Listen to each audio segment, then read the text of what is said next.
I'm about to speak in front of a large group of people around me as an exercise to soften and relax into the fear of other people looking at you, being in the center of attention.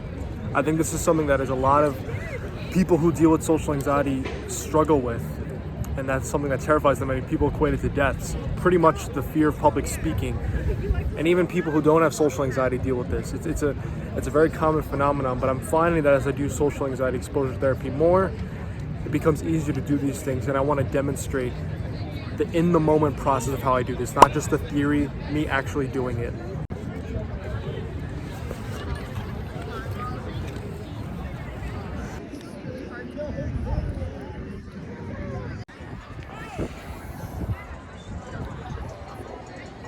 So as you see here, while you might be in your room wondering that this might not be as bad as, say, I am laying down in public in my other video asking strangers for $100, this aspect tackles the aspect of the spotlight effect, of people looking around at you and thinking that people actually give a shit. But the thing is, people don't. You sitting down in your room watching this on your computer should feel the same as me just being here doing this. It shouldn't matter. And as you feel it in this moment, you feel a fear in your body, like I feel it right now, but you relax into it and you realize it's not a big deal. There's a body component to it where you feel it. Say right now I feel it on my chest, and then there's the thought component where you're spiraling. You're thinking about, oh, what are people saying about me? What are they thinking?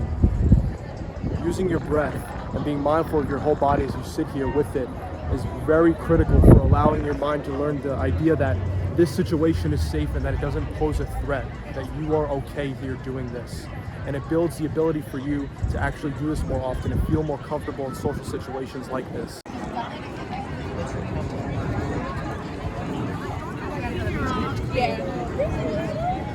I think what happens with the fear of talking in front of a lot of people is that we get so stuck in our head that the fight or flight response that comes on really creates a sense of paralyzation. You feel like you can't do anything. But in my experience, when you breathe deeply and you're very mindful of what you're doing, you're able to see the freeze response coming up. And that freeze response does not have to keep you paralyzed. You're able to work through yourself.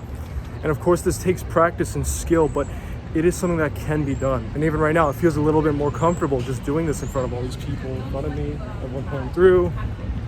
It gets easier with time. And that, kiddo, was only the beginning.